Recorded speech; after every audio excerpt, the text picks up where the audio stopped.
اور خوشی کا مطلب یہ نہیں ہوتا ہے کہ انسان ڈانس کرے ناچے، ادب کے اندر خوشی ہونا چاہیے، شریعت کے اندر خوشی ہونا چاہیے۔ ان اللہ لا یحب المعتدین، اگر حد سے آگے بڑھے گا تو اس کو اللہ پسند نہیں کرے گا، چاہے دینی کام ہو اور چاہے دنیاوی کام ہو۔ ہم خوشی بھی منائیں تو شریعت کے حدود کے اندر، اگر شریعت کی حدوں کو پار کیا تو نہ اللہ خوش ہونے والا ہے اور نہ محمد آل محمد خوش ہونے والے ہیں۔ لہذا پہلی خوشی یہ ہے کہ جناب مختار نے ایسے ظالموں کو قتل کیا ہے، اور دوسری سب سے بڑی خوشی یہ ہے کہ امام کی تاج پوشی ہے، یعنی کل امام کے سر پہ امامت کا تاج رکھا گیا، یعنی 9 ربیع الاول 260 ہجری سے امام محمد مہدی علیہ السلام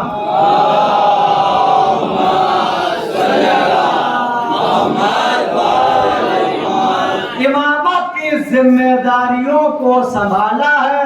لہذا اسی خوشی کے صدقے میں اللہ کی بارگاہ میں دعا کیجئے کہ پروردگار روئے زمین پہ جہاں جہاں بھی محمد آل محمد کے چاہنے والے آباد ہیں، ان کی عزت آبرو جان و مال کی حفاظت فرما۔ پروردگار امام زمانہ علیہ السلام کے ظہور میں تاجیل فرما، ہم سب کا شمار ان کے اعوان و انصار میں فرما۔ آپ حضرات تشریف رکھیں، ابھی جو ہے نظم کا سلسلہ جاری اور ساری رہے گا۔ بابا غلط